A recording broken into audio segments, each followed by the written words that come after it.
Be nice getting all these platinums for these visual novels. Well, that's the thing. You can enjoy them, and then you just end up getting them, like without really Yeah, instead of trying. going out of the way. Yeah. There are some people that it's really sad. They buy these like $3 visual novels, and they skip through the text in like 5 minutes, and then they delete the game. I'm like, all right. I'll get ready to head to the masquerade. Krista's results are written in my notebook. Should look over them if I need to.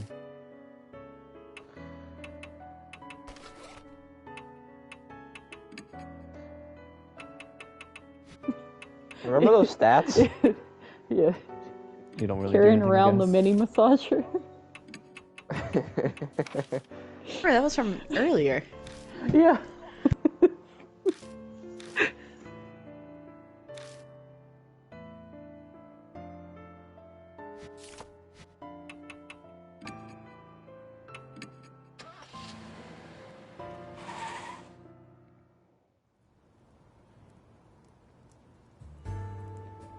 I didn't think it would go for 2 days straight. But it's sprinkling again tonight. Gonna sit the mood for an investigation, huh? Mother Nature is just taunting me. As the time comes to get the search started, 2 figures finally appear. Hey, right on time. Did you get any sleep? Daimon looks exhausted, probably as a result of everything that happened last night.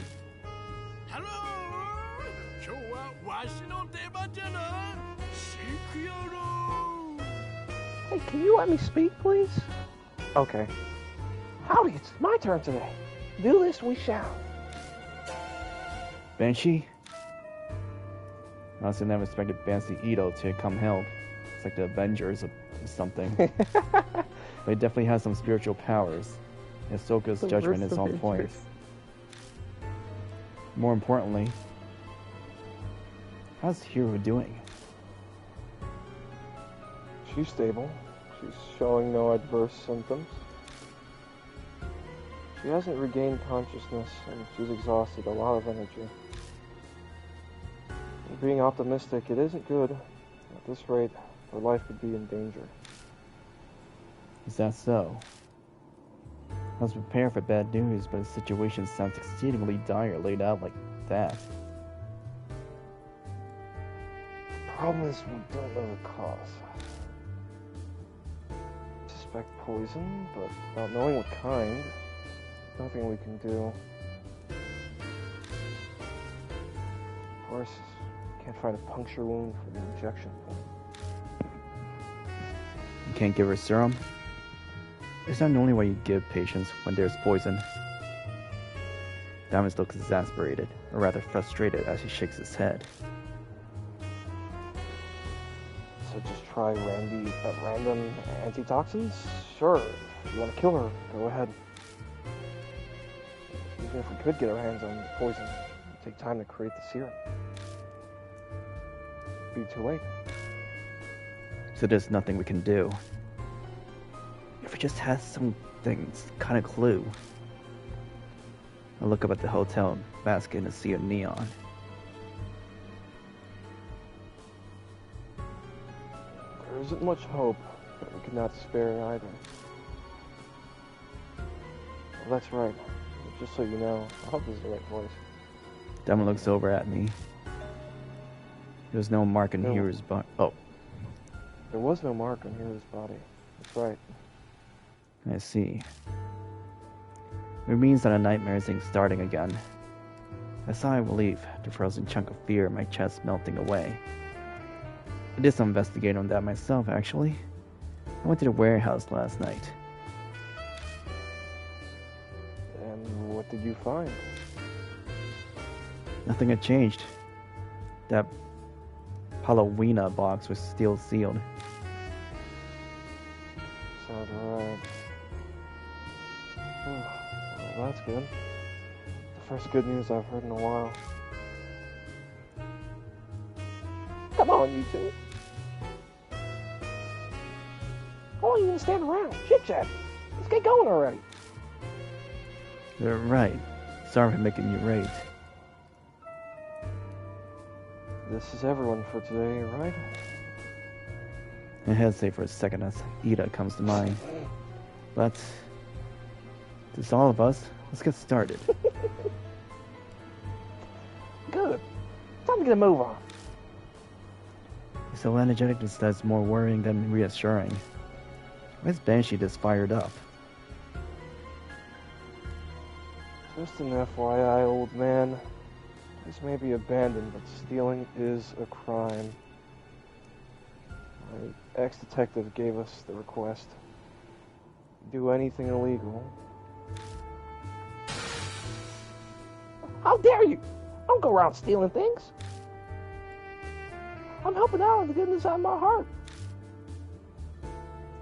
Anyway, who cares about that? Let's get to searching. Sounds like Daimon hits the bullseye.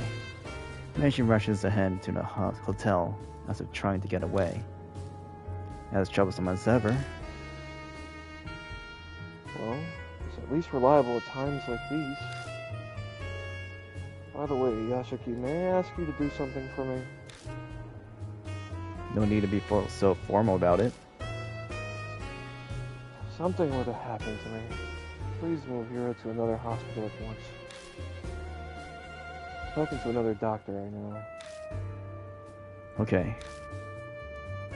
If I start acting strangely, I'll leave this on your hands, Daimon. Yes, of course. What will we do if we're both done in? Good question. Guess we after that grumpy detective. Right. Let's have him take care of it. Come on. Can't let that guy wander alone.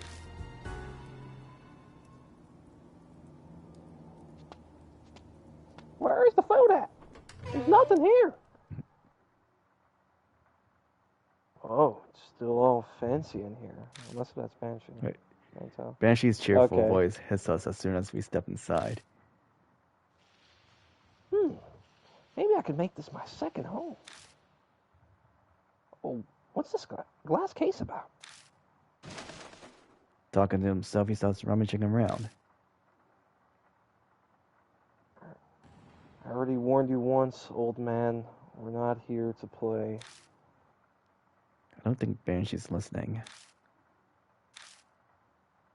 As Banshee putters around by himself, he reminds me of what happened to Hiro yesterday. We should stick together as much as possible.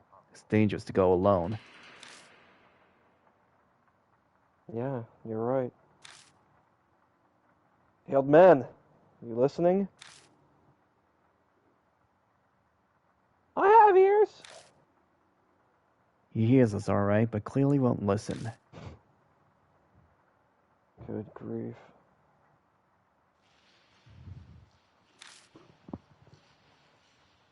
So, Yashiki, you searched up the 3rd floor yesterday? Which means we should look through the 4th floor and above today. Yeah, that's right, but... Is there a problem with that plan?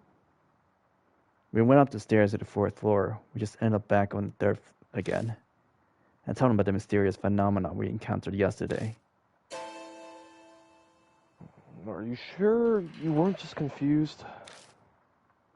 Yeah, I'm pretty sure that was real. Then we're in trouble.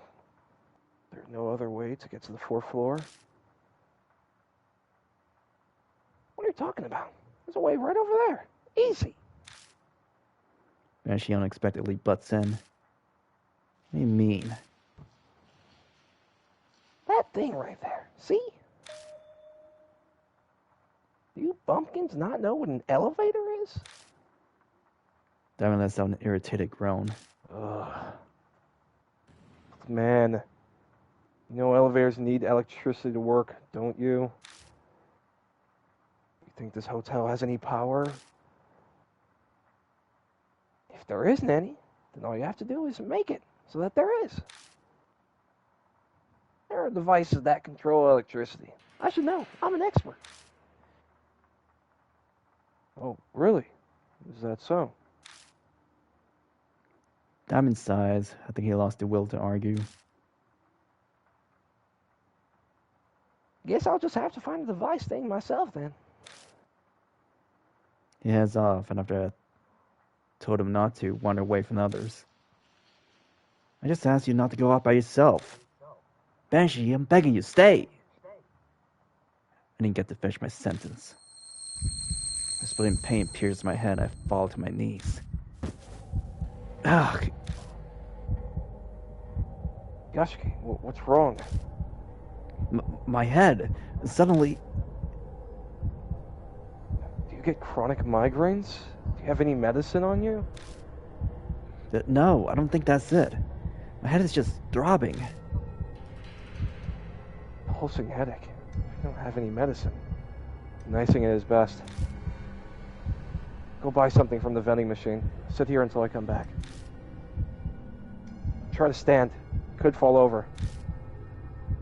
I sink to the floor, unable to reply. For a long time, returns with a cold bottle of water, but... Strangely enough, my headache completely vanished while he was gone. It's hard to believe that a pain that intense would disappear so easily, but it did. Daimon doesn't seem particularly surprised when I tell him. No, it's not that odd. After all, we haven't clarified what caused the headache in the first place. Sure, it's just exhaustion. Didn't sleep much yesterday, did you? That's true. I exactly say I got much rest. Under continuous stress, it's possible to get sudden headaches. Once you get home, you should take a bath or something and relax. Okay, I'll try that. All that's common sense, but it carries weight coming from a doctor. By the way... Daimon looks around, puzzled. Where's old man Banshee? Huh? I whip my head around, searching. Banshee's nowhere to be found. Jeez, already? I give up. I hope he's okay. Yes, right, after what happened yesterday. There's nothing we can do. Let him do what he wants. As long as it's a proper investigation, the detective should have no complaints. Yeah, let's go. Hey guys, I found a box of wheat thins over here. There's food. I don't know, he's on this floor.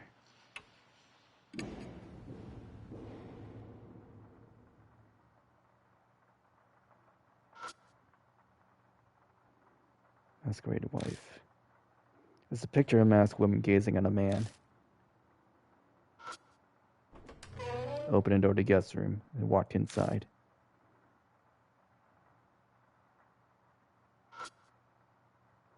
A Venetian mask with a creepy expression hangs on the wall. Where they hung there to match the hotel's theme. Still really creepy.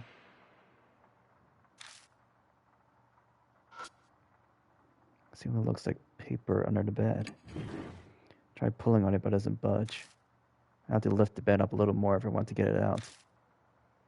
What do you think? Can you lift this? Well, I can at least hold it up. I'll just have to give it a try. Sure you don't hurt your back. 1, 2, 3. We both lift the bed up together. I managed to drag the object out with my foot. I got it. We can put it down now. Whew, I worked up a sweat. So, what did you find? God, contraceptive. Strange it hasn't been found until now. Well, at least it hasn't been used. Oh, too bad Hero's not around.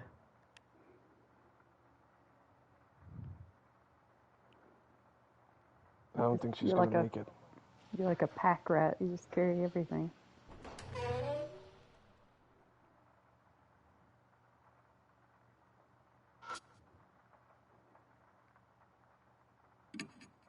I tried pulling on the elevator door. It moved slightly if I put all my weight into it.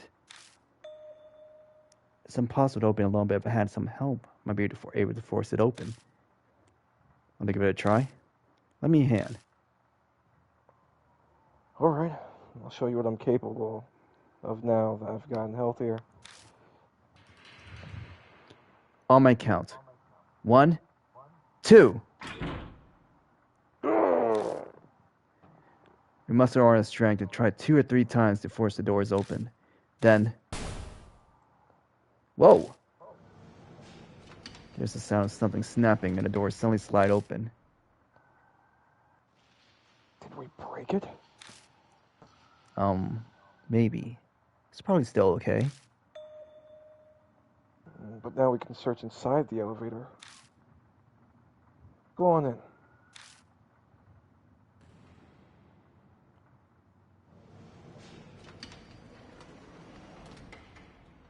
Mainly opening the door with my hands and stepping in feels really weird. Daimon can consciously close his door once he comes inside.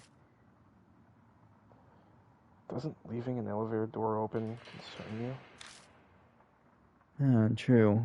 I think it was just a habit. I didn't think about it. Still, those spider webs on the ceiling? Yeah, looks like it. Enclosed areas such as this would be a good place to spin a web. Now then, where should we check first?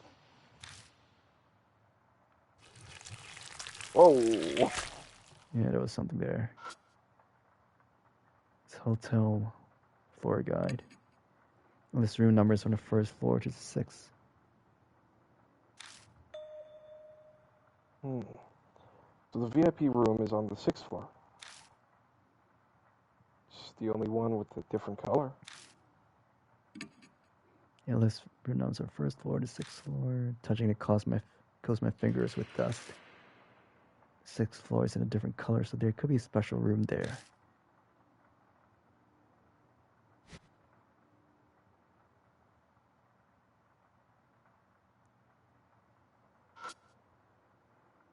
It's the elevator button panel. It has buttons on the first floor to the 5th floor. And going by how it looks from the outside, it doesn't seem to be broken. Wait, is it just me or is something off? It is indeed odd. The buttons only go up to the 5th floor. And yet, the floor guy says there's a 6th floor. That is quite concerning. Maybe you can only get to the 6th floor by using the stairs? I don't think so. It says the 6th floor has the deluxe suite. Never heard of a VIP room that you could only get to using the stairs. That's a good point. You would make the guest of honor use the stairs. But then, what does this discrepancy mean? So I remember how Banshee was fixated on the elevator.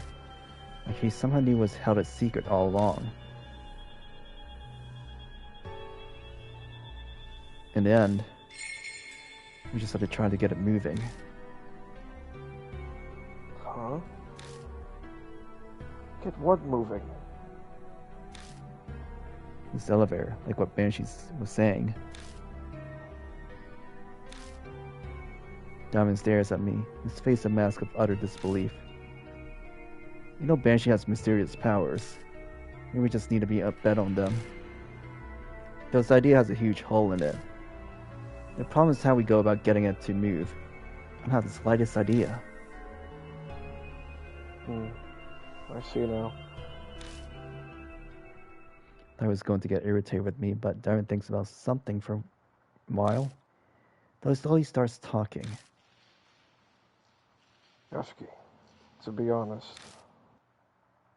been giving it a lot of thought since then. A lot of thought to what? Why we survived. Or more, why the spirits were vanquished. Been considering the reason. It's surprising to hear him talk about that. He speaks of it recounting something painful. The reason why, it's clear that nothing physical was behind it. I get the feeling they were vanquished for a more meaningful reason. Otherwise, that soldier wouldn't have crumbled just from one hit with a chisel. Which just leads me to one answer. The fights we experienced with the spirits weren't actual fights. More rituals with certain conventions. Rituals. Yes, just like religious ceremonies. Rituals that are presented to the spirits. A ritual is a reenactment of something. Obviously, it doesn't actually take place. But maybe going through the motions satisfies those on the other side. Then, one's purpose is accomplished. In our case, the spirits were vanquished. Then the marks disappeared. It's all conceptual, but it's a convincing argument, especially with those with personal experience. For example, we vanquished Hanahiko with lipstick and a hand mirror. We were essentially reenacting his memories of his mother. He defined a ritual as reenactment, and that me and our fights were rituals. I understand that, but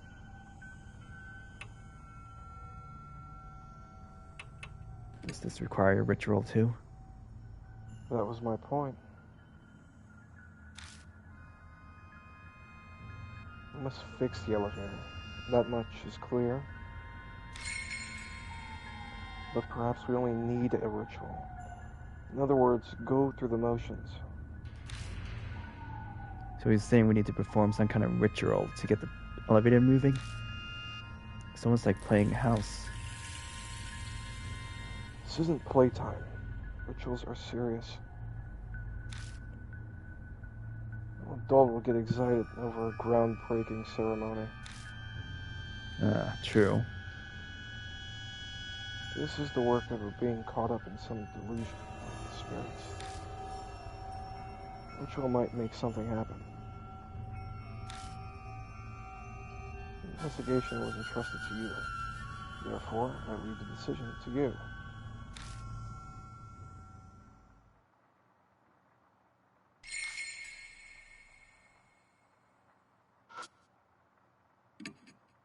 There are buttons for the first floor and the fifth.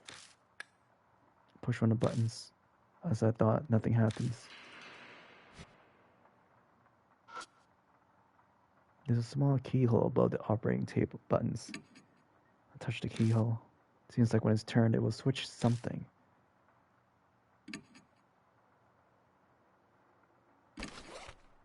I take the emergency key ring out of my bag and check the keys on it. I find a small key that has the word fire engraved on it. I stick it in the fire switch, slowly turn it up to the on position. But I can't turn it. It doesn't seem lubricated enough. If I try to force it, it might break.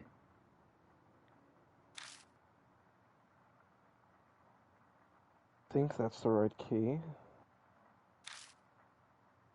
But you might need to put some oil on it.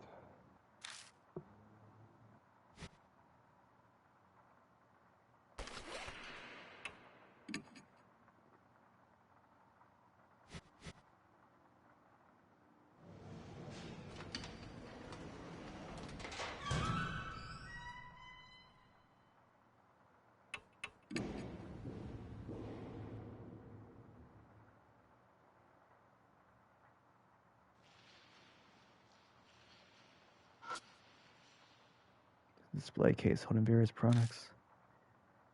Paintings clearly out placed among them. That's great life. There's a picture of a masked man wearing a wedding gown. There are pictures of the guest rooms on the wall. Wait. There's an object with a metal cover. I think some kind of electrical device. open the cover and peek inside. I don't know the actual name for it, but I find a device that looks like a circuit board. And of course, it's broken. We'll have to fix this if we want to get the elevator moving. Just like the old man said, normally doesn't move without electricity. Of course, we don't have to actually fix it. So as long as we can get it moving, I won't be performing a repairing ritual. That's all we can do. By the way, Yashiki. Diamond's face pales further as he groans.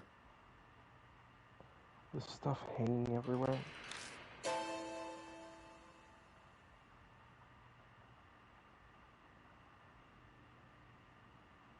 I think it's human hair. Sweat drips down my back. It certainly does look that way. Well, we can only ignore it for now. Yeah, good idea. Trying to put it from my mind, reach out to the circuit board. Just then I noticed something weird. What's that noise? When I hold my head close to the circuit board, I hear a faint buzzing. Coming from the circuit board. Something might be vibrating inside it. Often the case with electrical devices. You're right, it's vibrating. Touching against my fingers, I can feel the vibration. He was right, the board is vibrating. So that must be why. Diamond nods to himself. There aren't any spider webs here. What do you mean? Nothing. I expected this place to be covered with spider webs, like the elevator. It was strange to see it wasn't. Probably because of this noise. Spiders hate small vibrations like this. I've heard that's why they don't spin webs by motors or things like that. Huh. It's not really relevant. Now, what should we do about this?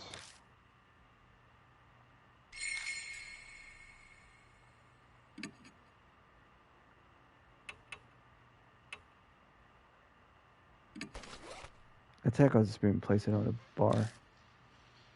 Metal conducts electricity, right?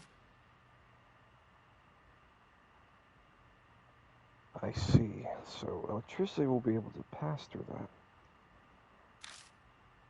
Yeah, I'm not sure it'll actually work though. Might be enough for what we're trying to accomplish right now. I force the spoon behind a copper bar, and it sticks it in place rather nicely. I use the spoon to repair the circuit breaker.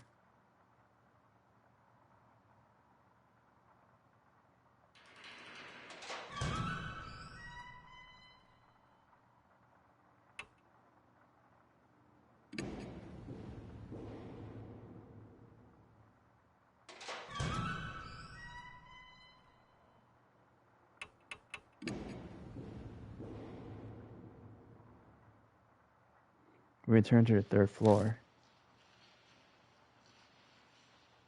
What do you think this is? Okay. Banshee is there. He's appreciating a painting on the wall, mumbling something. What's so interesting about that painting? What are you doing? You weren't planning on stealing that, are you? Huh! Even I can tell this painting ain't worth a dime. I was just giving it a good look-see.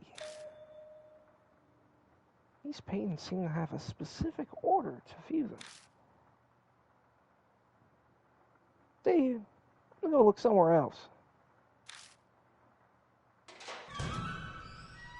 Banshee disappeared towards the stairs. Opened the door to the guest room and walked inside.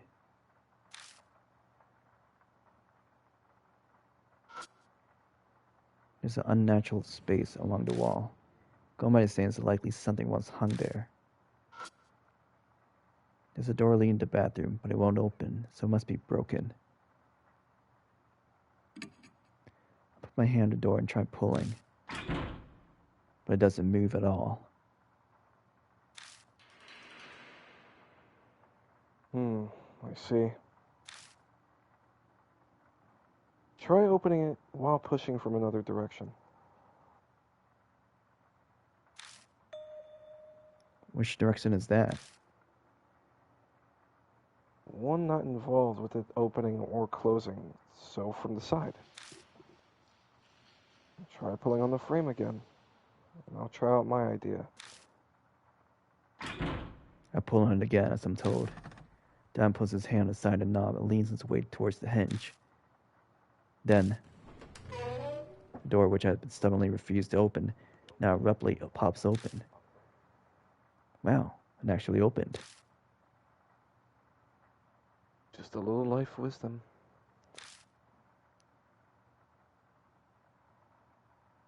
I live in an old, traditional house, so I deal with my fair share of troublesome doors. Makes sense. You know what's going to come in handy. There might be something inside. For all, this guest room seems different. Yeah, we should be careful. Open the door to the bathroom.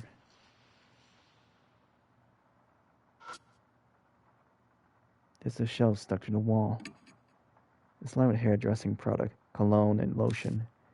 Some of the bottles still have a little bit of liquid left, but most are empty. I check through the bottles on the shelf. I find a tube that still has something left inside. Maybe toothpaste? I look at the label. Got Vaseline. White petrolatum? I've never said that before. Huh? Used as lubricant and moisturizers. Let me go on Google a quick second.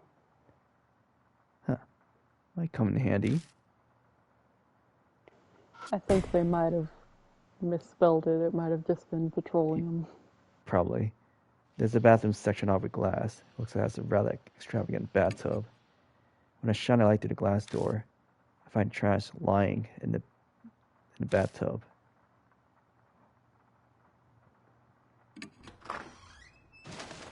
I step inside and dig around the bathtub.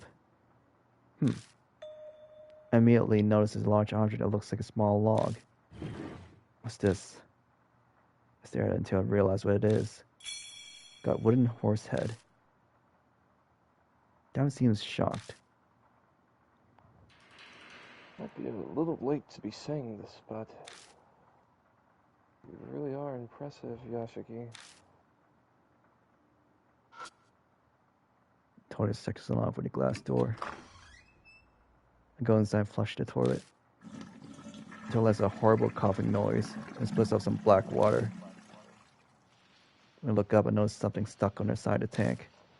I found a worn-out talisman. When I pick up the worn-out talisman, I feel warmth flow through me. Got soul power.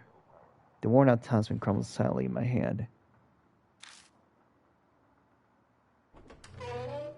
Oh, petrolatum is like kind of just another name for it, at least what I'm reading here. Another name for petroleum. There's a damaged circuit breaker. The central switch is badly damaged. Everything else looks like it's functioning fine.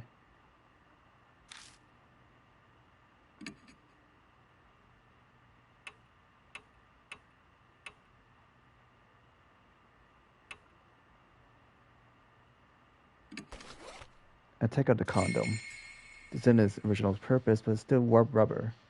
If I stretch it, it should work like a rubber band. I stretched it kind of conscious with both hands. I hooked it on the switch.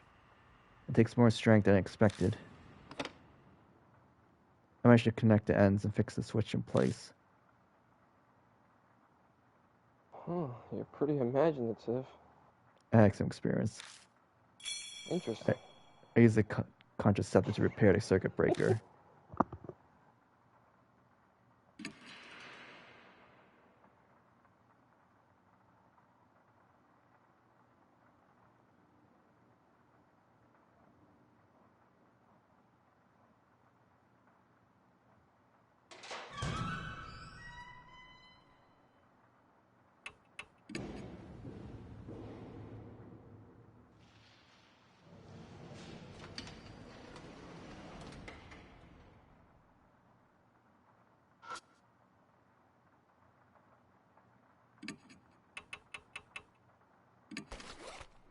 I smeared the Vaseline around the keyhole.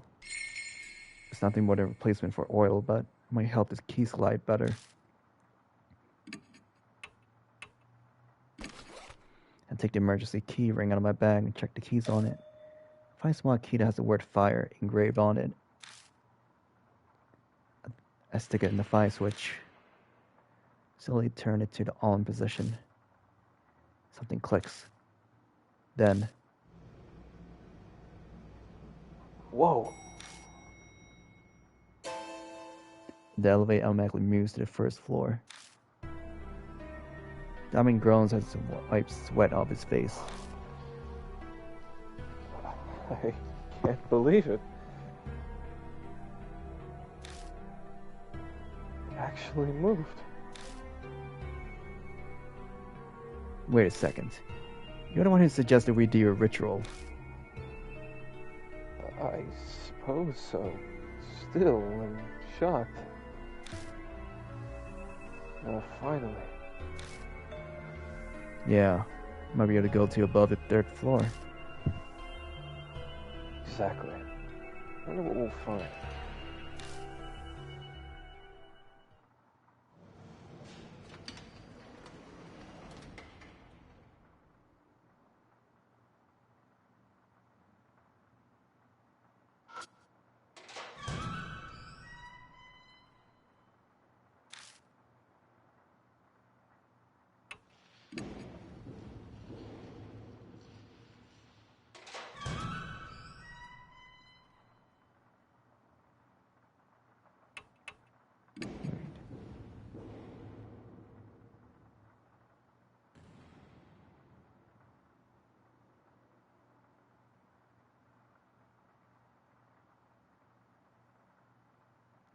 Okay, I guess I can go back into the elevator.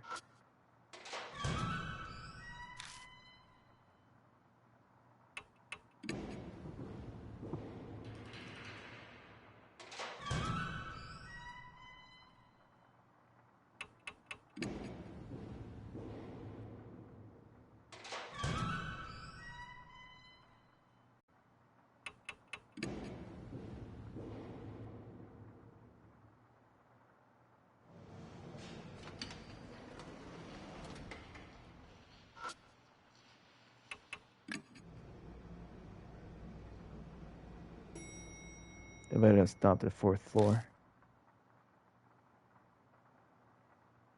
Looks like we managed to make it up here. Yeah. Let's go.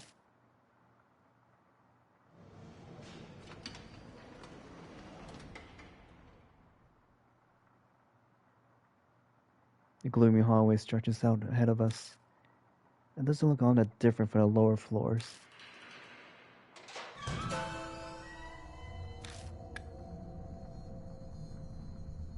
It's her. A red raincoat appears in the darkness.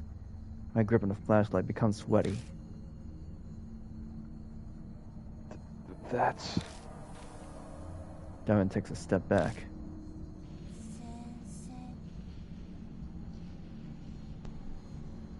Sure, other people are unnecessary. You're the only one up.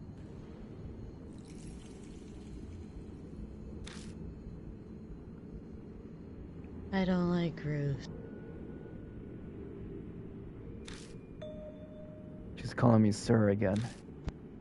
She seems like she'll listen to what I have to say. Try asking her something this time. Anything really, I just need a clue. Anything that can help save Hiru. He's suffering the pain at this very moment. Okay. I'm made of. Take a deep breath, but... Ugh. Oh, Daimon stumbles over something and falls. Hey, are you okay? Sorry. Nothing's... Huh? Daimon falls silent as he tries to stand. I look over at him and immediately see it. The thing Daimon stumbled over is... Ah! Daimon instinctively scrambles back. What is that? Something that looks like a giant cocoon is sticking to the floor. I can see his scarf and hat entangled in the glittering thread. You look familiar. No, it can't be. Banshee? Old man, you're kidding. Banshee, can you hear me? Please, say something! I hear a muffled voice from the cocoon. He's alive! Huh? Spiders! I quickly move to shoot him away, but I see a red figure out of the corner of my eye. Gah!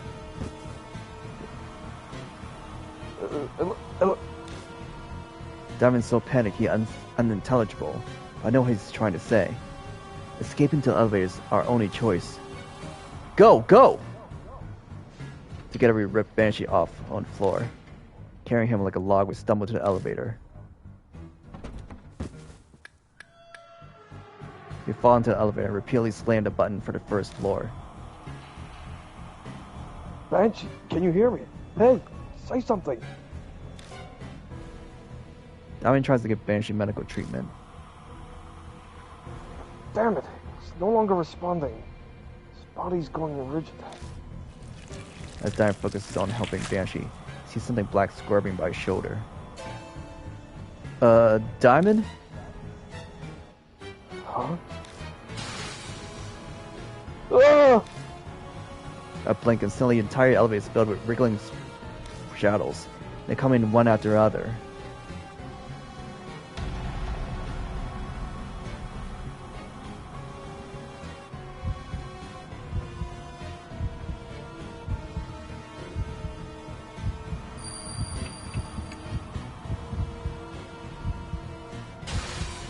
I bend over and yell loud enough to wreck my throat.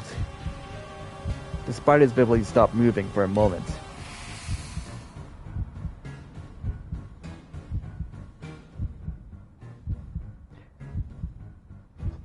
They're still coming. Something stronger.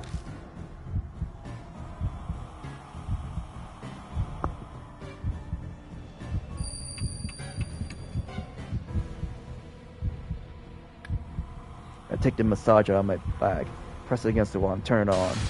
A growling vibration runs through the walls. The spiders suddenly start acting strangely.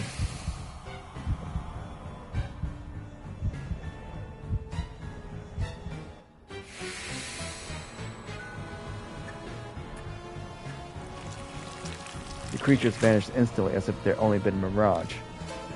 But what's going on? Yeah, I was desperate, but I can't believe that thing had a big enough vibration to scare them. As I'm puzzling out why. Something slams into the elevator door hard.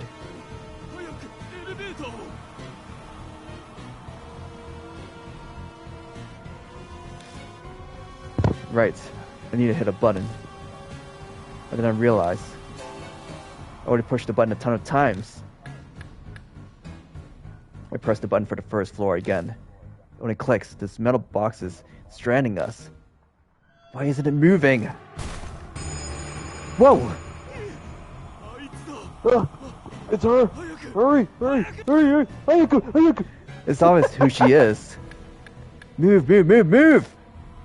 I pray silently as I jam the button. Then...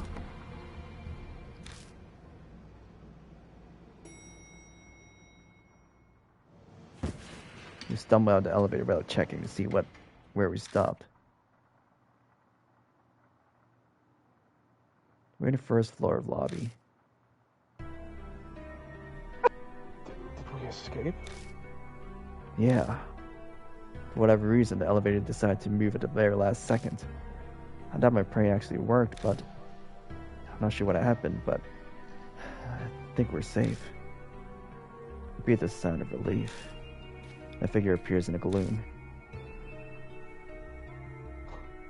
Why were you guys in there? Eita? Both covered in sweat. Did something happen? Of course, something. Wait, Eita, did you call the elevator down here? What? Yeah, I mean, it looked like it worked, so I... Did I do something wrong? Eita holds himself back timidly. It sounds like he thinks I'm mad at him. Daimon Stanley steps up to him. And so he gives him a hug. Thank you. Thank you, Eita. Well done. If you hadn't been here, I would have... True, you could ask for better timing. Can't be more grateful that Shuuji contacted Eita. It's more important right now. Oh, that's right. He needs emergency treatment. Help me with that, Eita. Okay. Completely clueless, Eita helps us drag the white lump out of the elevator. What is this creepy thing? I hesitate for a moment before I reply, but he should know. Banshee Itou, the old man from the underground shelter. What? What? Oh, idiot, don't drop him.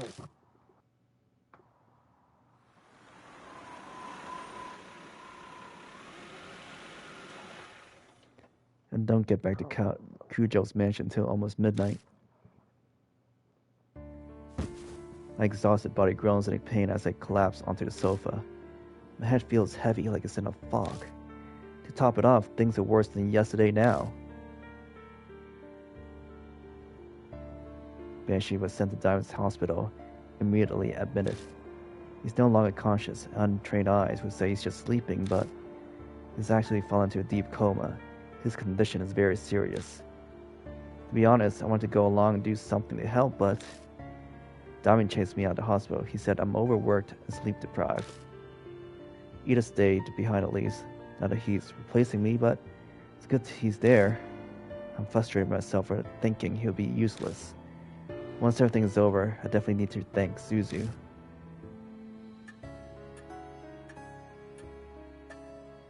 First Hiro, and now Banshee. At this rate, if I keep investigating, if I don't find any clues, think about it, it makes my stomach hurt. Those two might never recover. And that's just assuming their conditions stabilize. If they get worse, something even more terrible could happen. Put my head in my hands and sigh. The red raincoat flashes in the darkness. What should I do? How do I keep investigating tomorrow? Once I finish looking through these documents, I should head straight to bed.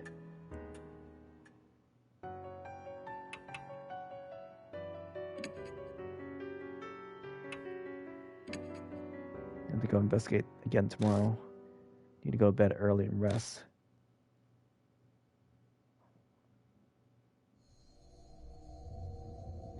Early morning.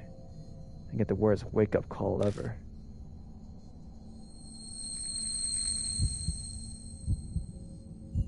A severe pain threatened to split my head.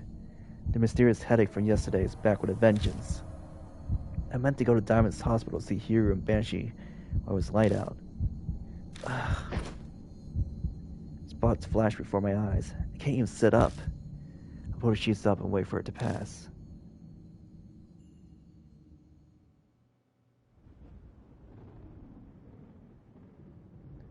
I'm only just able to move by the time the sun is setting. Thunder rumbles in the distance. Sounds like rain again. Great. I press my fingers to my temple to check. The whirlwind of pain has once again disappeared without a trace. I sigh.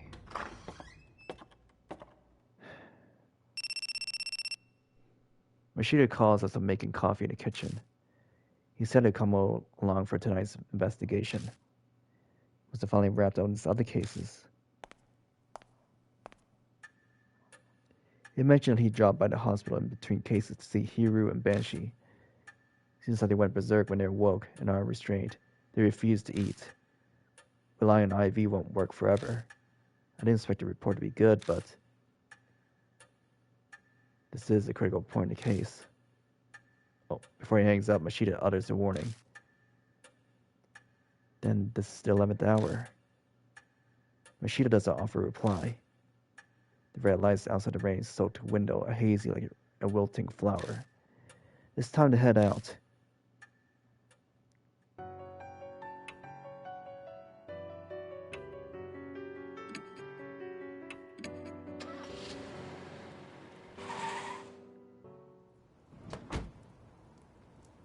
I parked the car in the parking lot, as always. Walk over to the street in the rain. I pass down the familiar road to hotel. 遅いぞ。何してやがった。 Wait, what were you doing? A man in a trench coat cuts an imposing figure on a wet street corner, glittering in the lights. You know damn well time is of the essence right now. I was prepared for the worst too. Made arrangements to transfer them. Transfer them? Oh. They must be in pretty bad condition then. And I didn't mention this over the phone. That's someone at Daimon's hospital. That's Sho Nagashima. Sho? What was he doing there? There's gang hangs out here. Red hot topic with them. See people in and out of the hotel. Nagashima heard about him. Figured they were talking about you. Contacted the fortune teller and, well... So now Sho knows about the case too. Why don't you just keep quiet? One lady hands out business cards to anyone and everyone. It's a real thing. So did you talk to Shu? Why would I? Cornered me, asking for info on the case, but I drove him off. I suddenly feel uneasy. You didn't say anything unnecessary, did you? Of course not. Said to stay off grown-up matters. For just a moment, my vision tunnels, and a blood vessel in my head throbs. Something wrong? No, I'm fine. I'm sure he doesn't want Sho involved either. But you really should consider his words more carefully. I hear footsteps coming up behind me. Can't be. Sho? I raise my head with a sudden sense of dread. But it's only Moe Watanabe. Thank goodness, you're here after all. Good thing I came straight here. I got the results you asked me for. I look at her blankly for a moment. Then I remember I asked her to use her connection to investigate the rumors. Right. Thanks. There's no time. Give us the short version. Oh, okay. Then I'll only cover the really important parts. I heard something amazing from someone who was there at the time. What, like a hotel employee? No, not like that. Jeez. When I say someone who was there, I obviously mean one of the high school girls who was up to no good. You talked to one? This is legit, right? Mashita's interested. Only people who use masquerade really know what happened there. Hearing from someone involved is best. Yeah, her name's Ako. The editorial department helped me track her down. She went to a nearby high school and did this part-time job, apparently. And what's really important is what Ako said about her classmate, Esko. Moe pulls a voice recorder from her bag and hits the play button.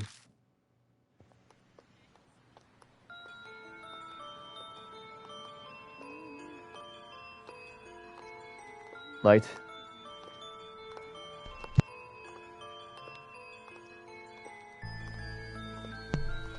Yeah, a friend introduced me to a part-time job.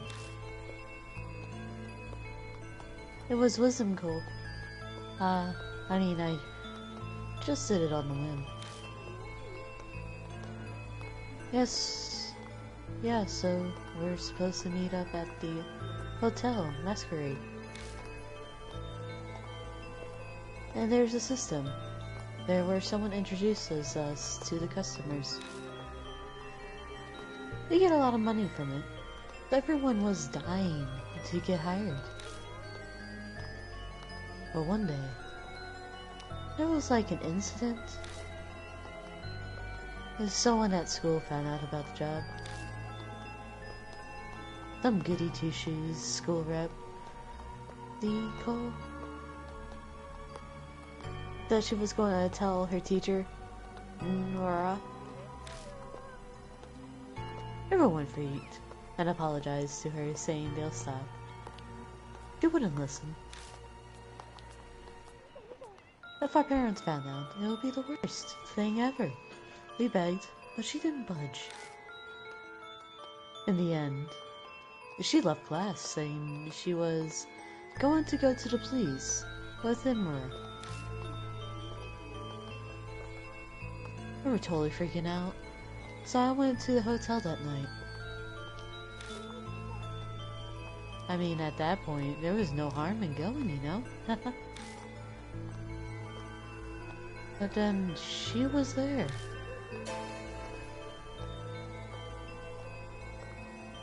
That girl was standing in front of Masquerade, in the drizzling rain, in the red raincoat. She said she was going to the police. But who knows why she was at the hotel.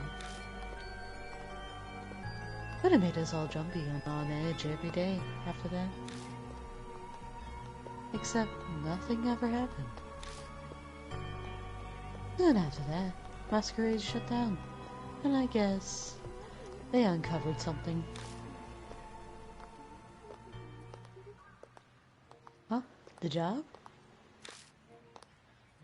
Yeah, I completely quit after that.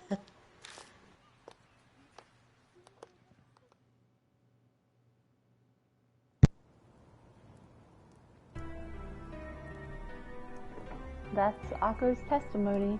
Just the important parts, though. Moe got a fascinating first-hand account.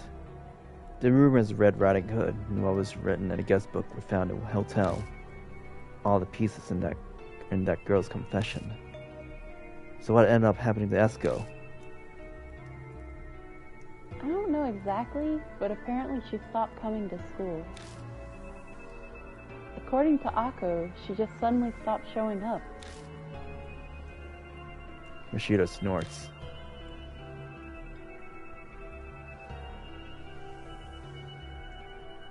He's currently taking a smoke break for 5 minutes. Apparently. He stepped over into the little smoking area right off of the hotel. He interrupted me building PCs in the game.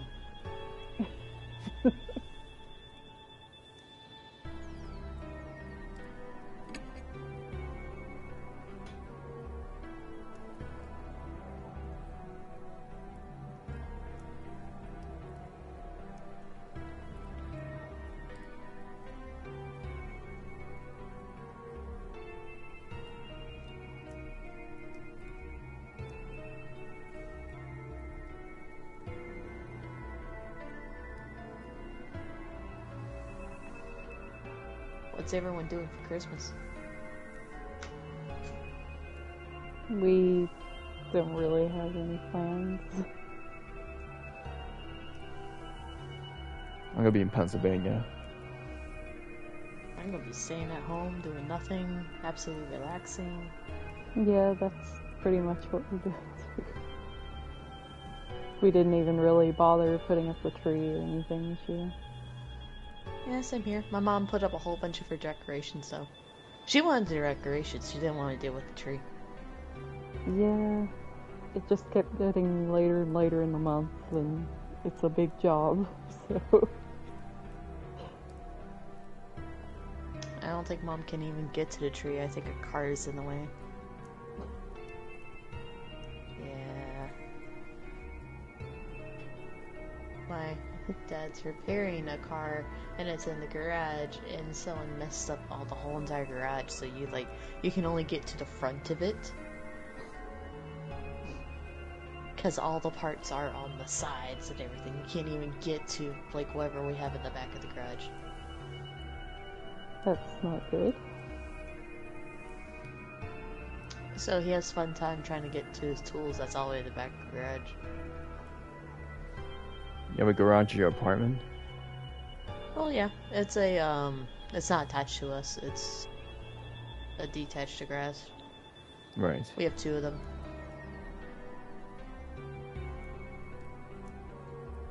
It's better than paying for storage. Oh, definitely.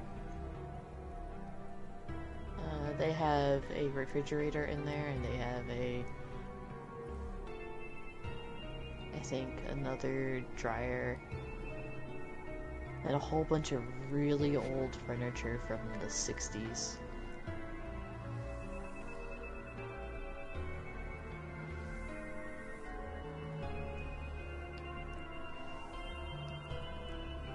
When you Heavy say furniture, that, too. I picture like a yellow couch. Like a yellow and orange they're more couch. that flowery, Oh, yeah, the and ugly it's old like flowers. that magenta, yet slightly on the edge of red Mm-hmm. tone. That's the couch they have in there, and there's also multiple wooden chests and tables, and they're heavy as hell. There's one chest in there that takes 3 people to lift it up.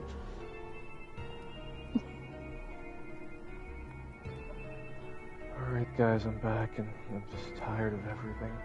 Mm, We this like over know, it's we with, smoke know. break. Get this over with, please. It's too perfect. Probably just being overly dramatic. Especially that part about the red raincoat. People use an umbrella when it's raining. That's true. Mashita's right. It's possible the raincoat was a sign for whoever was waiting for it, but hardly anyone comes down the street. It doesn't really fit. Is that all you have to tell us? Hurry up and go home. So I really can't come with you? I worked really hard, you know. Apparently Moe really wants to come along. I do feel bad she worked and got us that info just so she couldn't investigate with us. But sorry, but I shouldn't be here. You have already been 2 victims. We can't get you wrapped on this too. Oh, okay. I understand.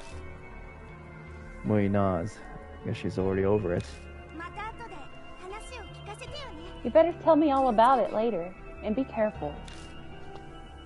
She sounds worried about me. She disappears around a street corner. A siren echoes on the wind. A natural howl in the distance. I look up at the masquerade, looming before us. What in the hell happened inside a hunk of concrete? And so is the tragic cause of the birth of a spirit. Red Riding Hood must be the same. But I can't watch my friends die. I slowly step forward, trying to escape from the unease that's threatened to engulf me. Not right for the dead to meddle with the living. Ashina mutters beside me. Is it a personal creed? Nah, just what I think. Mashita clicks his tongue.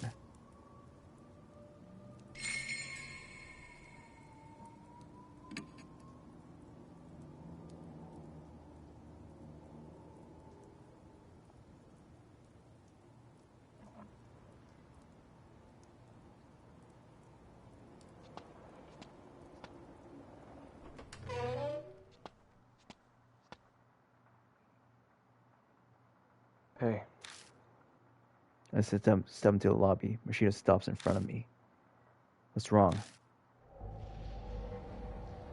a fantastic job you've done here. Huh? What are you talking about? Look, What? The lobby looks completely different. The room is covered in white. And no, it wasn't like this yesterday. thought so. These are webs. Mashita touches one of the floating threads. Looks like she's up the ante. Bring it. I'll make our appointment with our lady friend. Just then, the girl in the elevator moving echoes. The elevator just come back to the first floor? That'll mean Someone's already here. See which floor it came from? no, I wasn't looking. Though I feel like it took a while between when I heard a noise and its arrival. Betting it's one of the upper floors. Maybe the fourth or fifth. Yesterday we got the elevator working and managed to get to the fourth floor. Because of what happened to Banshee, we weren't able to investigate any higher. Okay, let's start on the fourth floor.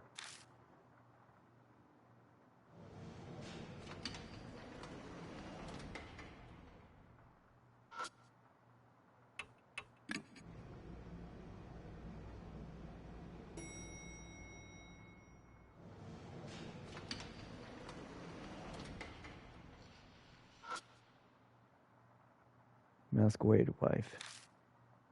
It's a picture of a massacre running down his trail.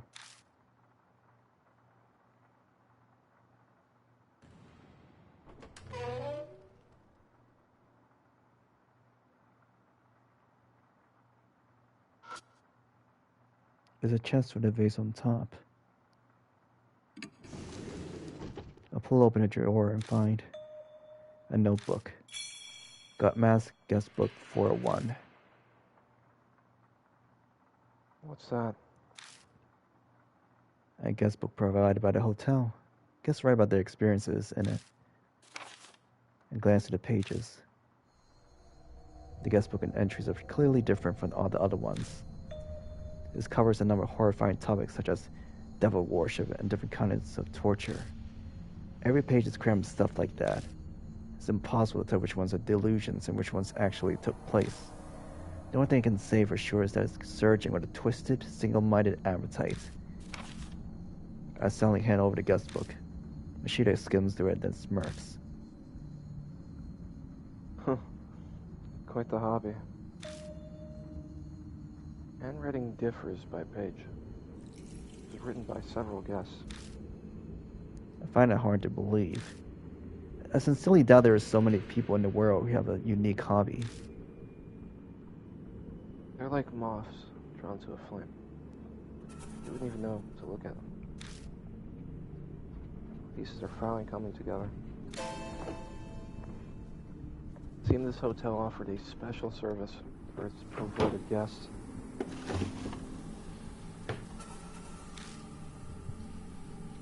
You mean the kind of stuff written in that guest book?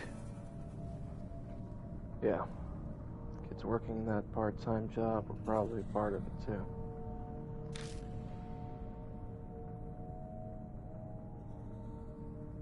Guaranteed their safety and complete confidentiality, of course. After all, the one who sold his soul was probably most nervous about that. Still, People have quite the imagination. Mashita mutters sarcastically as he casually leaves through the pages, and he stops.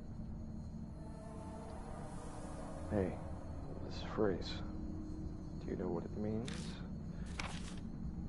The phrase Mashita pointing to is Jorogumo's punishment. Jorogumo, huh? It's a spider monster from the Japanese folklore that can shapeshift into a beautiful woman. Ah, so you do know about it. Thanks so much for the info, Don. Ignored the hint of sarcasm in his voice and read the rest of the page. Jorogumo's punishment is a recreation of a certain urban legend. You capture the largest spider you can find. A wild one would be best. Sharpen and sacrifice senses with drugs. Use the mouth speculum to keep the mouth open. Then throw the spider into the mouth. If they manage to swallow it, they're innocent. If they don't, or the spider escapes, they're guilty. It's a rich trial meant to judge truth from lie. If I get sacrificed and needs punishing, I'll let you try it out immediately. It can't be that what's written here was actually... Did someone actually do this? Who knows? Hey. Calm down. Take a deep breath. Yeah, it's okay. I'm calm. Now Mashita believes me. It's always that I'm totally rattled. Forget Yashiki. Can't die here. Of course, I know that. I'm trying to keep my reply as steady as possible. But my hands keep shaking as I put the guest book in my bag. I pick the mask up and find talisman on the wall underneath. Find a worn out talisman. When I pick up the worn out talisman, I feel warmth flow through me. Got soul power. The worn out talisman crumbles silently in my hand.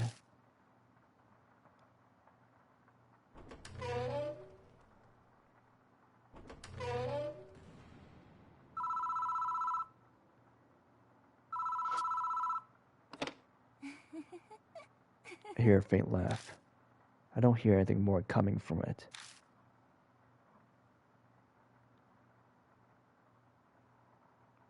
It feels like the mask is staring at me. I take it down to examine it, but it's just a mask. So it feels like it's staring at me, though. Open the door to the bathroom.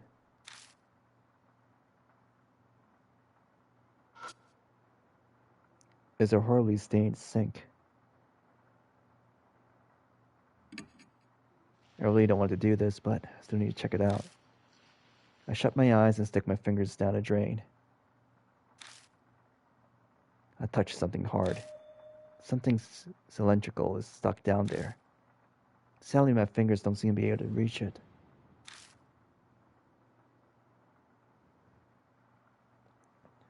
Something in there? It's often the prime location to hide incriminating objects. Likely an important piece of evidence. We should get it.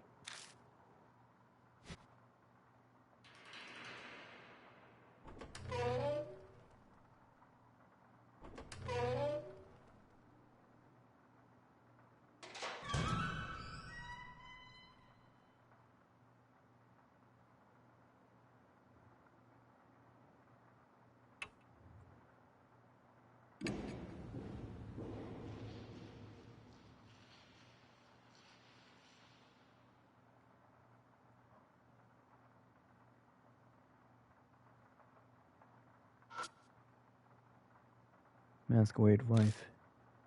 There's a picture of a masked wife holding hands with a child.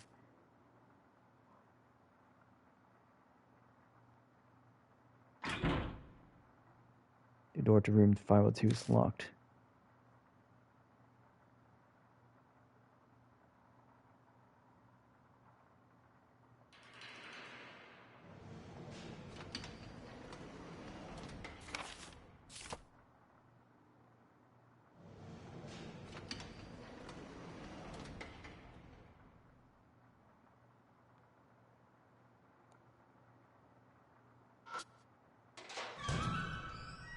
Open the door and check the switchboard, but nothing looks broken at first glance.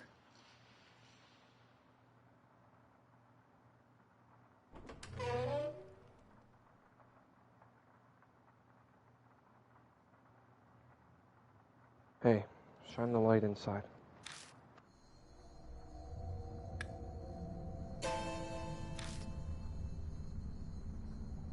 Body is finally turned up. Let's check it out. Right.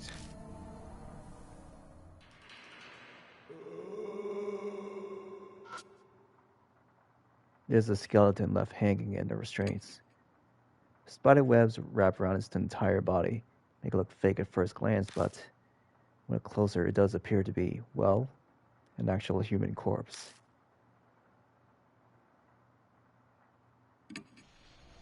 When I touch it, something flakes off. It looks like traces of dried skin. This corpse is almost a complete skeleton. Small stature, but based on the thickness of the bones, it's likely an adult male.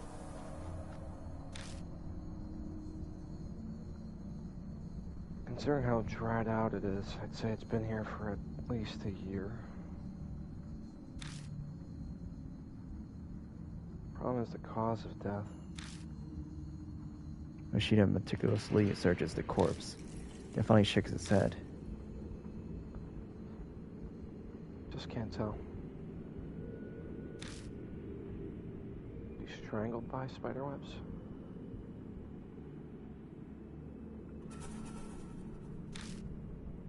Quit joking around. Joke, huh? Be great if that's all it was. Still, the skeleton. He must have been in pain when he died. His face is all twisted. If it was adult male, then he was likely a guest here. No matter how hard I try to sympathize, I just can't. Hey, look at this. Mashita suddenly tosses something at me. I found it earlier. It belonged to this guy. Still has some fuel left. Keep it in your bag or something. Got a cheap lighter. There's a decorative coffin. Open the lid of the coffin. Find a book among the junk inside. Got Monster Encyclopedia. It's a book about different monsters from around Japan, the associated legends. Mashita flips through the book. Huh. The spider monster originally killed people by drowning them in water. Yeah, that sounds right. I remember reading a legend like that in one of the books piled away on my desk at Kujo's mansion. It usually targets woodcutters or hunters, but they all saved at the last minute. Every region has a story like that. Saved? How? They use a tree stump. The spider takes it instead. Then the protagonist escapes. I don't get it at all. There's no point in complaining about folklore. In any case, this will make for a good reference. Take it with you.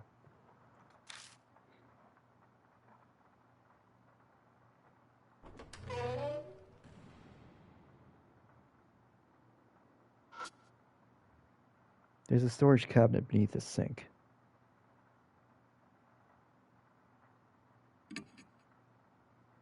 The door is covered in mold. I bet it's because of humidity.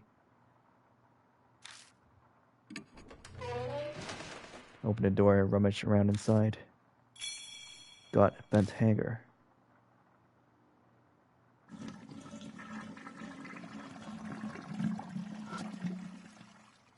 Open the lid of trans can look inside. There's a large clump of hair inside, as well as some paper waste. Resisting the urge to scream, I securely closed the lid and chucked the trash can back where it was.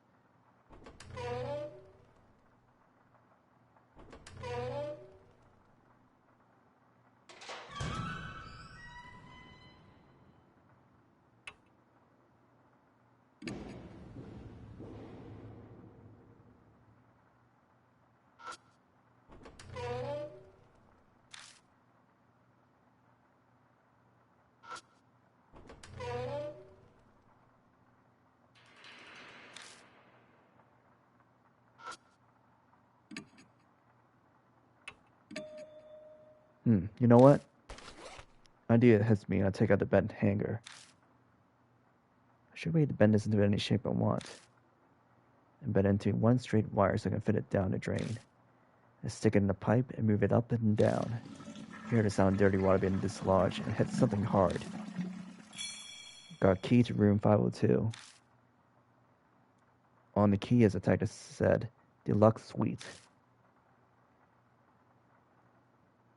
That'll come in handy. I think it wasn't washed down the drain. Yeah. There were sticky white threads wrapped around the key, too. Since I stopped it from falling all the way down the pipe.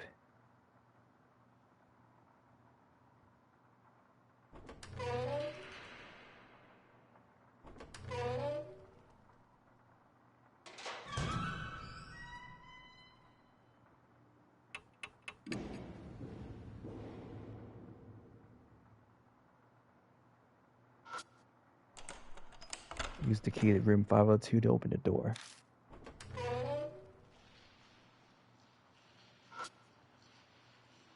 There's a decorative coffin.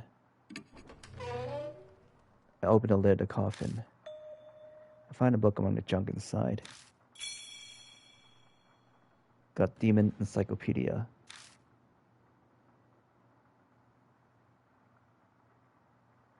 The book had pictures of various demons and demonic crests and lists their characteristics.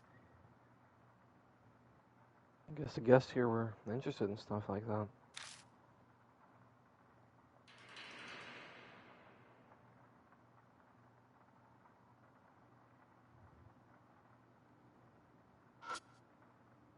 There's a broken wooden horse. Looks like it was treated pretty roughly. The horse is lying on his side.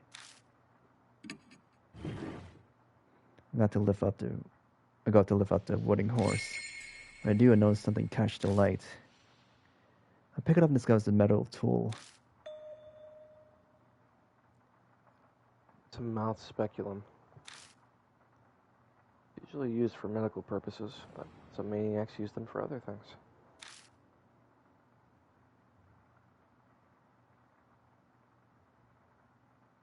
Huh. Just as I'm replying to Mashita, a white light flashes before my eye and I black out.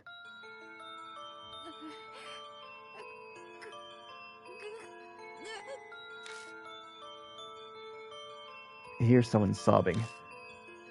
My eyes should be open, but everything is pitch black. I shake my head desperately and try to look around. A horrible image flows into my mind.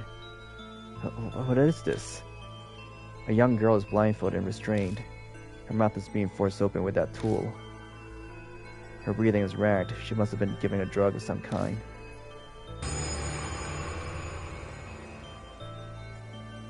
Let us commence the judgment. A man speaks theatrically behind me. The court has decided to give the accused a fair trial and will judge her crimes. The trial will now begin.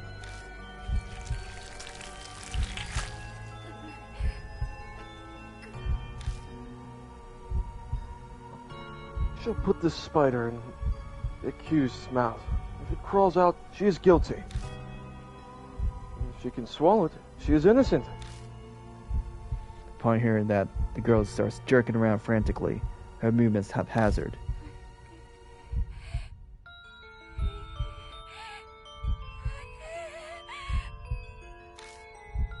She desperately cries for help.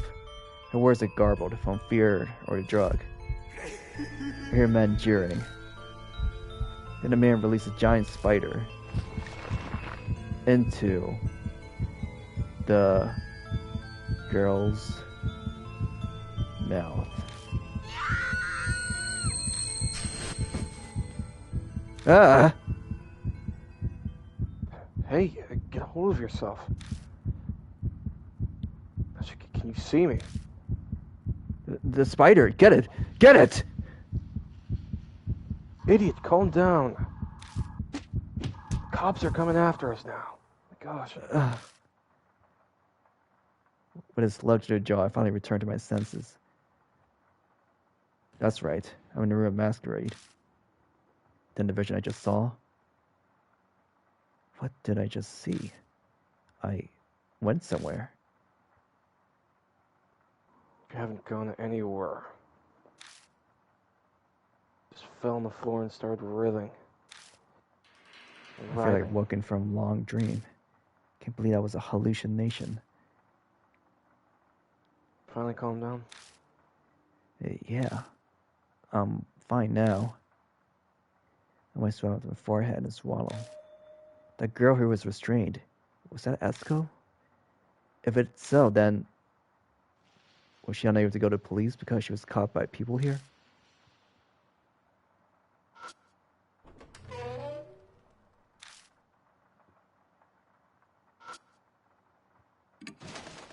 I checked through all the bottles on the shelf. Got bath salts, insect repelling cream.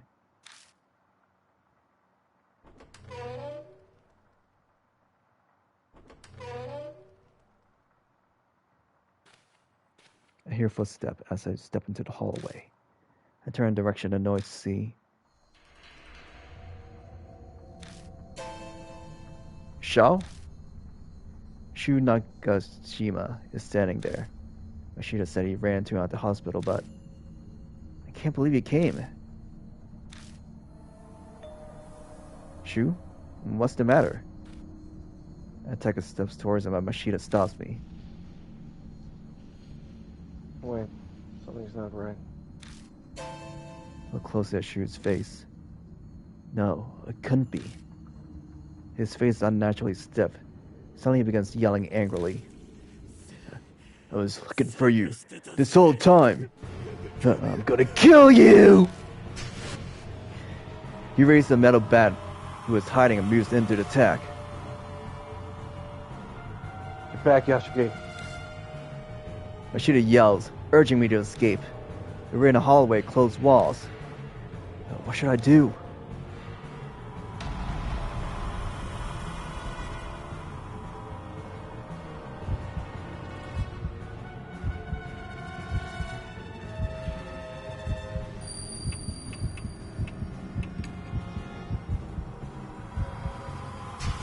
I quickly dodged to the left. Hey, you're not getting away! Shoals bat alters course in a flash and heads straight for me. But I tip the bat hits the wall narrowly, misses me.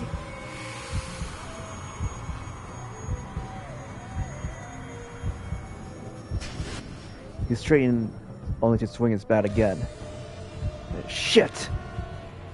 I have my hands full with just trying to get away. There's no way I'll be able to restrain him. Or Shoals like hero and is infected with the same mysterious poison. I have to restrain him or his life is in danger. I can't do this alone. What should I do? Die! Sho's deranged eyes burn a hole in me.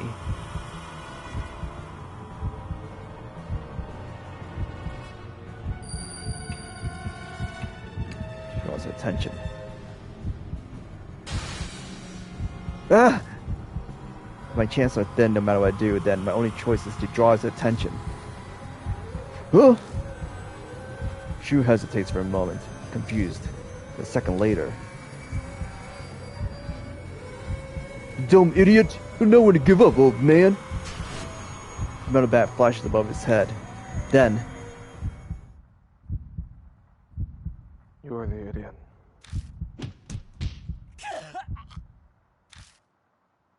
Mashita suddenly appears next to him, throws a direct punch at his face.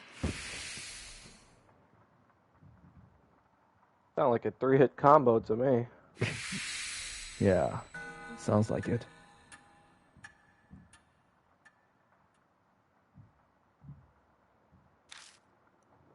As it falls, the bat flies through the air and... Unluckily for me, it collides into the side of my head. I collapse with a pitiful yell. Dumbass. Cursing, Mashita quickly grabs Sho's arm and completely restrains him. As Mashita puts his weight on him, Shu groans painfully. Finally, he faints. Hey, Yasuke. You okay? Yeah, it just grazed me. I sit up and gently shake my head back and forth. Thankfully, everything seems fine. Give me a hand. You carry him out of here. Probably like the others now. Better hurry.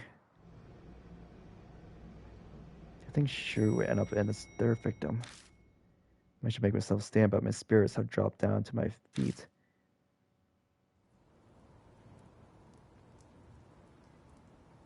Still sprinkling outside. We drag Shu out of the hotel. Finally, we have a chance to catch our breaths. I'll call off the investigation for today. Yeah. Banshee Hero flashes before my eyes. Shu's safety should come first. Let's go ahead and bring him to the hospital. I'll go get the car. Good idea. Or just better for moving sick people around. I take out the car key and stand up. Just as I do, a piercing pain runs through the side of my head. I fall back to my knees. Yashiki? It's just a headache. I thought I'd gone away, so why? Got it right where it hurts, huh? And just rest there. But Shu, You're injured too. Take it easy. Take Nagashima in my car. You wait here until I get back. Got it? Come straight back after I drop him off. sorry. Shu's in your hands now. Mashita collects Shu and disappears. The soft pitter-patter rain permeates the area. The sound of rain seems to make this place even quieter somehow. Then I notice something. The noises aren't the only thing that's vanished. The pain is gone. The intense headache has faded like it never was. This happened to me twice before. Hold on. Now I'm suspicious. I think back on the times when I had a headache. The first when I went inside Masquerade with Daimon and Banshee. Back then, I'm pretty sure I wanted to keep everyone together. And then I had a headache and Banshee up and disappeared. The next headache came the following morning. I was trying to go see Hiro and Banshee, but in the end I was unable to. Then just now, I was going to the hospital with Shu and Mashita. I gazed at the entrance to Masquerade.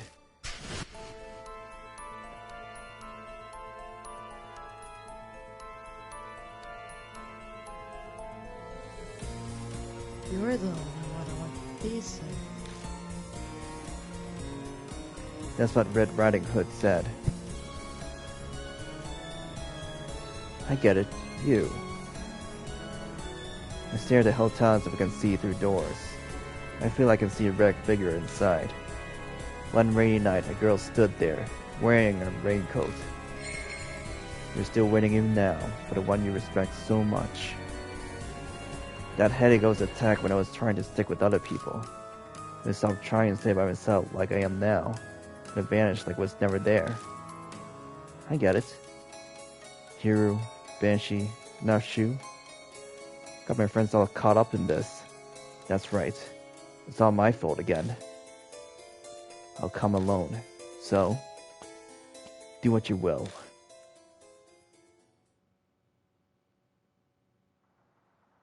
I go back inside Masquerade.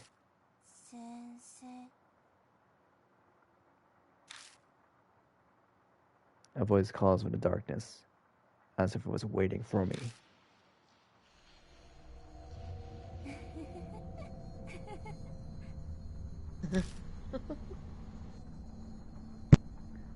What are you telling me to do?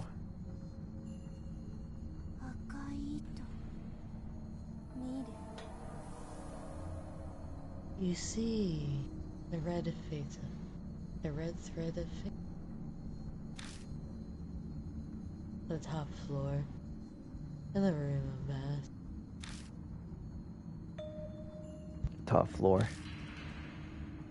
The 6th floor was listed on the guide, but it was impossible to reach.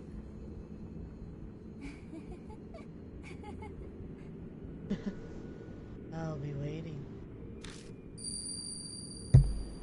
A Riding Hood figures melts silently into the elevator. As she does, the elevator floor displays begins blinking on and off erratically.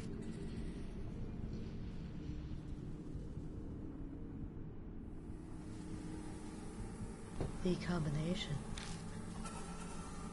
You know it, don't you, sir? Her voice reverberates throughout the elevator. She's telling me to go out to her. This combination, when in the world could that be?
The spirit vanished into the elevator. I must be able to use the elevator to get to the 6th top floor then. And the floor display began to blink on and off erratically. Is this some kind of hint? And that words are used. Combination. I stare at the elevator buttons. Maybe I'm supposed to push these in a certain combination. If I press the floor buttons in a certain order, I'd be able to get to the top floor.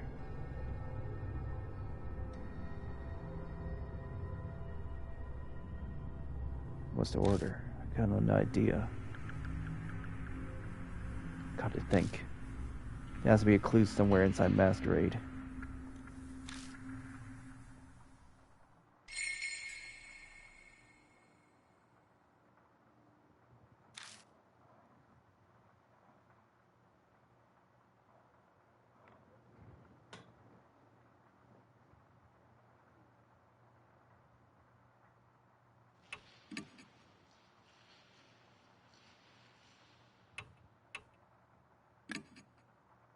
Push the button for the 4th floor.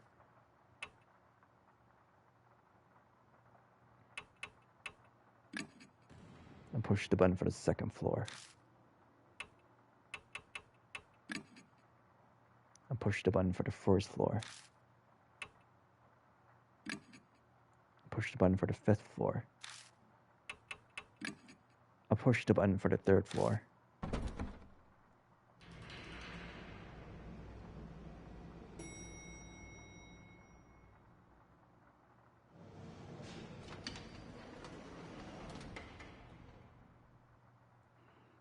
The elevator door opens and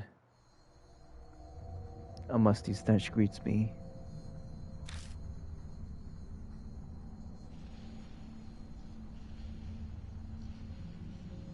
But that's not all.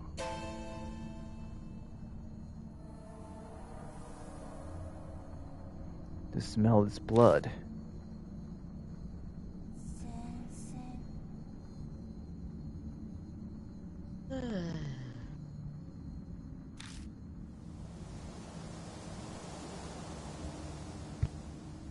Red Riding Hood's voice drifts on the wind.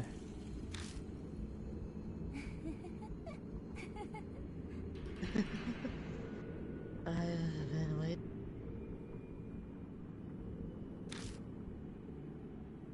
No, I'm...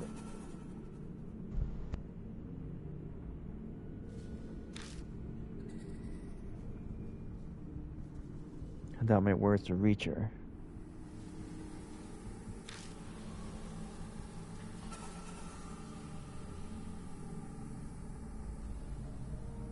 I feel like I have to at least say it.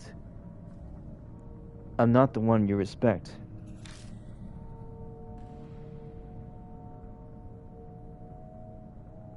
I'm not the one you're waiting for.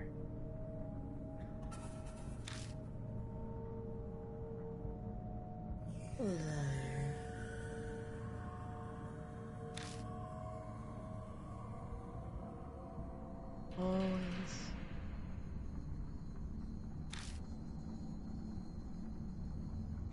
I'm not lying. I'm really not.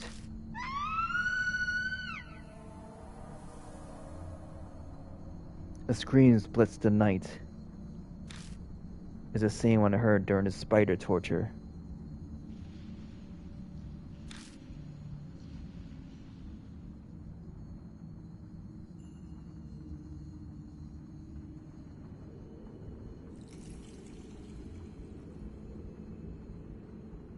Stop.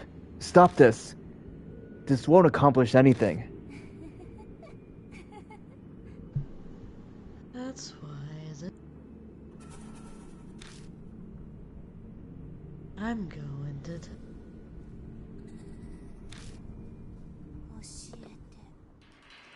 tell me the truth.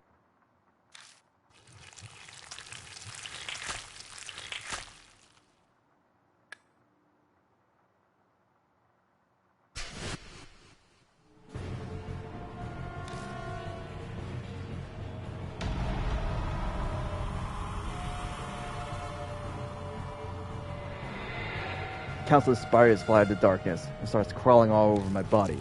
A swarm of spiders keep coming.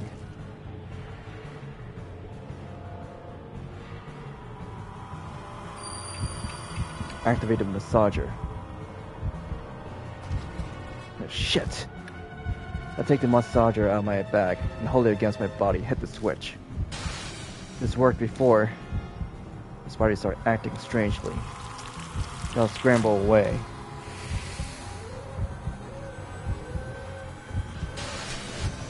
Red Riding Hood lets out a gusty sigh. Glittering white threads fly through the air from her mouth. She's trying to use the spider silk?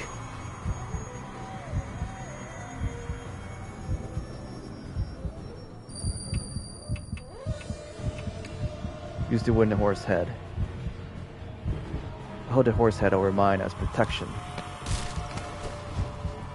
Strangely enough, the thread seems drawn to it when it wraps around the horse head.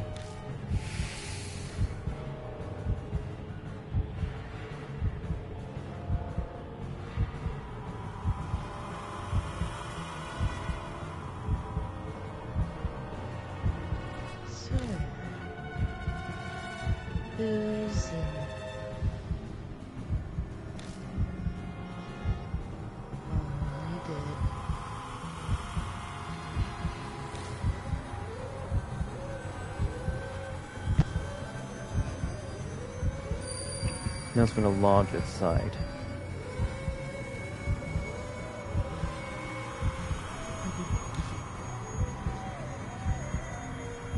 Her Browning Hood is staring at me.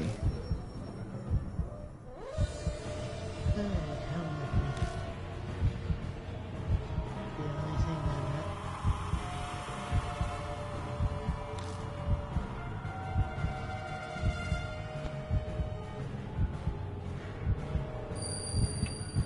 How do you know what person's worth?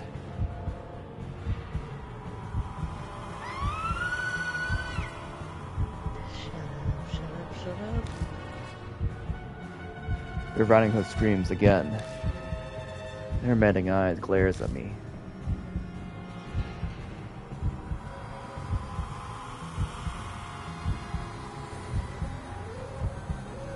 So, I gotta look.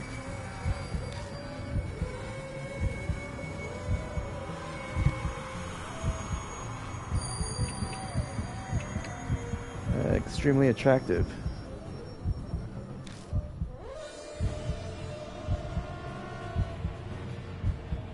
What?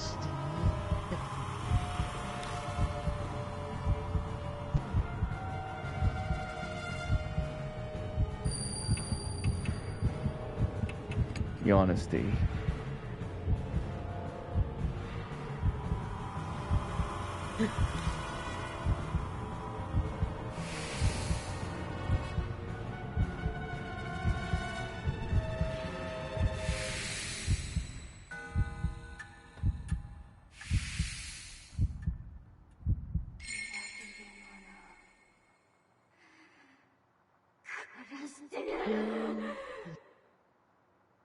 Traitor.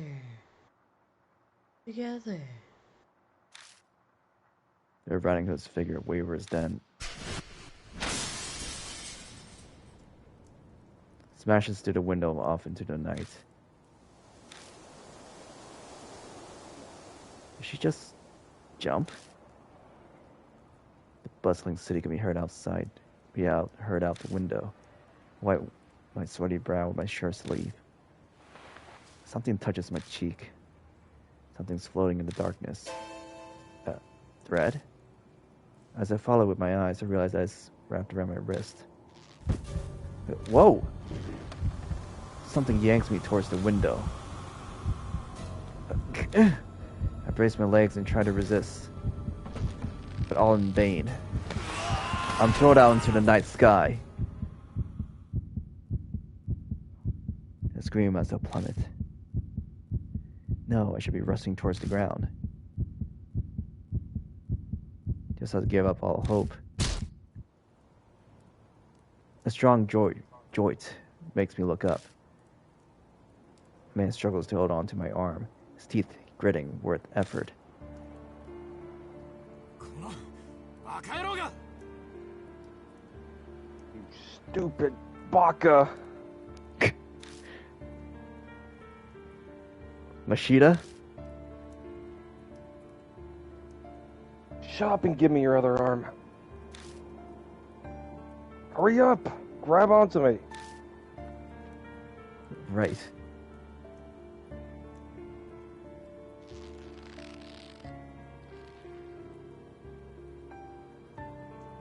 He desperately tries to pull me up after what feels like an eternity of struggling.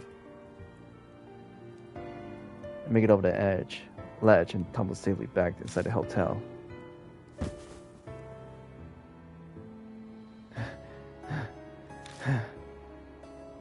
The only sound that can be heard is her gasp or breath as we sit in the darkness.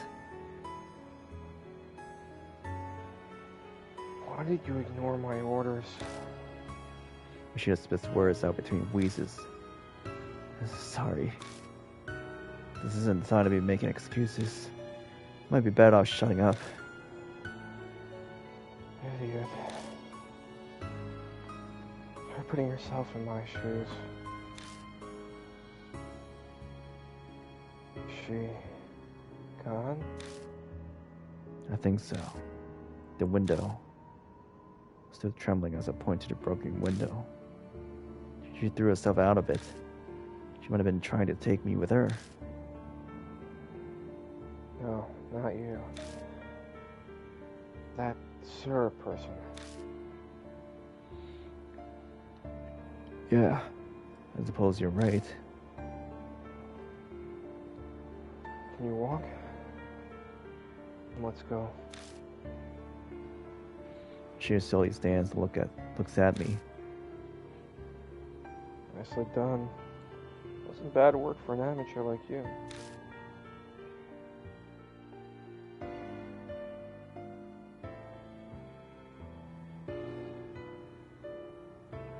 It stopped raining. Cool wind in my cheeks hints at autumn. Drop by and see Daimon. Let's see how the others are doing. Yeah. What? Hand me the car key.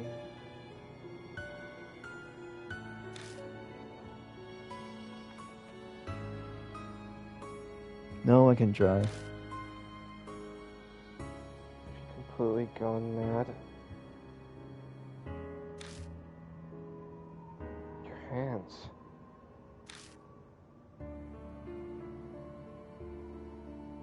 I glanced down at them, only suddenly realized they're still shaking. His face down, spirit. And drive in that condition? A choice made for me. I take the key out of my pocket and toss it to Mashita.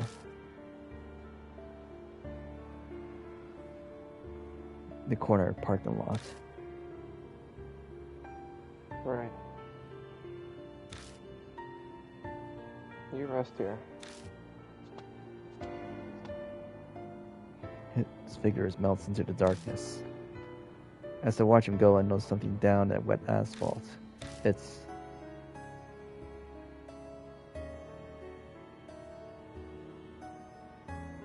a dead spider. It lay there, legs all curled up almost as if it was desperately trying to hold on to something. You're satisfied now? Then let's go home. I gently picked the spider up. I wrapped it in my handkerchief and put it in my pocket.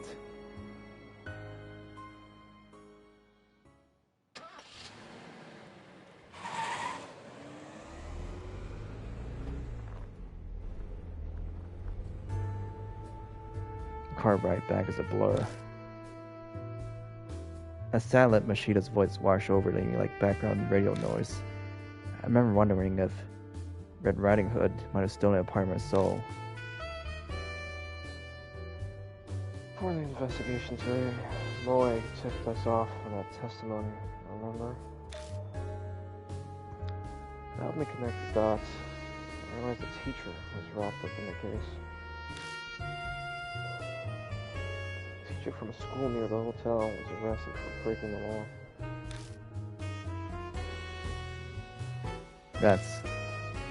What's that have to do with anything? It was not part in Eiko's testimony. They were scared that they'd be reported, but nothing ever happened. In other words, Esco never went to the police after tattling to the teacher. Or maybe more. She couldn't go. My friends are trying to put the pieces together. I think I'm too spaced out as it's not making sense. You'd never make it as a detective. Can you just drop that? I don't plan on becoming one anyway. Only one possible answer. This Sir person Esco trusted so deeply, well, it masquerades customers. What? Flipping him up the side of the head. Now with a pillow more like a lead pipe. What you sought salvation from ended up being a criminal. Definition of irony.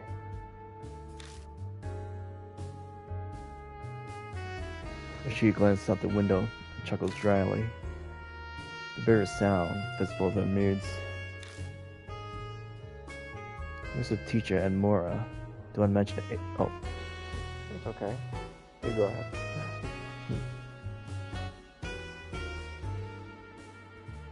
Okay.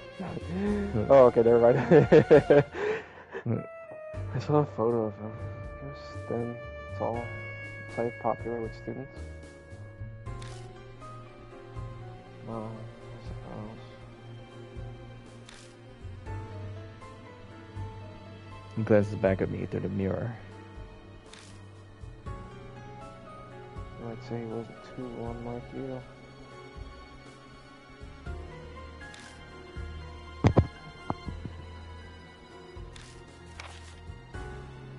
She suddenly tosses a file at me. Those are the research results. Look them over if you want to know more. Results? I flipped through the thick bundle of paper.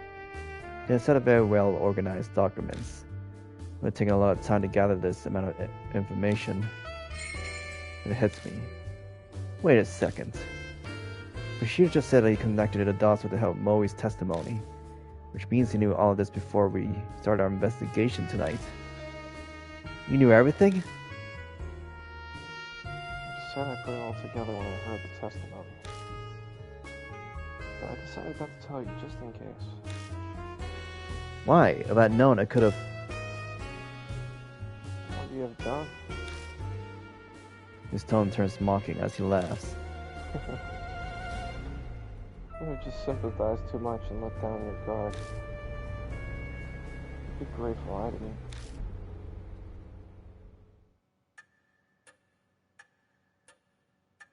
Mashita leaves me with the research file and heads to Daimon's hospital. Now that I'm alone, I can't keep my 3 hospitalized friends out of my mind. But there's nothing to do for them right now. I've done everything I can. I'll bolster myself with that information. I spread Mashita's documents out on the table. I'm exhausted, but I feel like I need to go through them today. Who in the world was Red Riding Hood? Mashita was right, the truth should be right in front of me.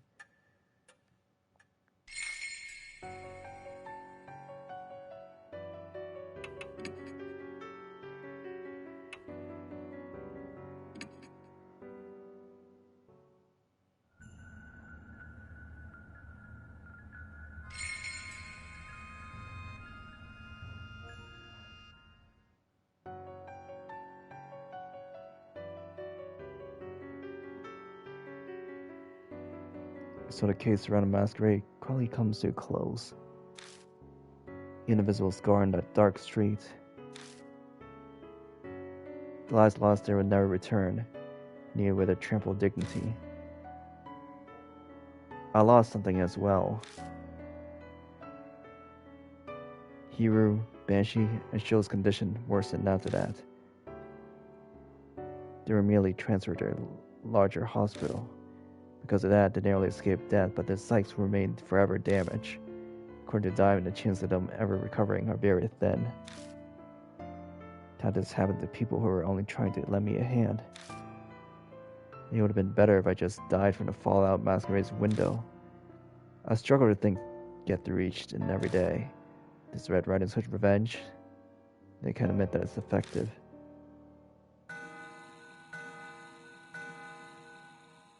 A week later.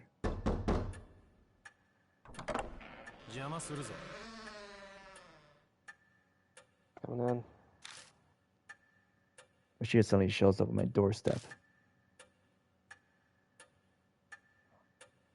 Before he opens my mouth, he pulls out an envelope and tosses it on the table. Here to deliver this. It's your reward.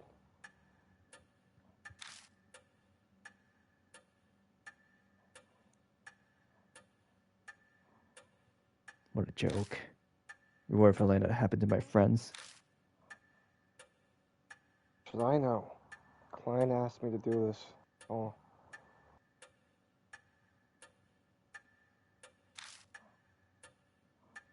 Did my job and handed it over. Rest is in your hands.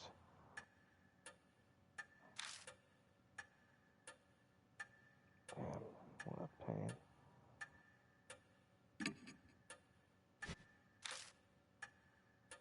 Hold on.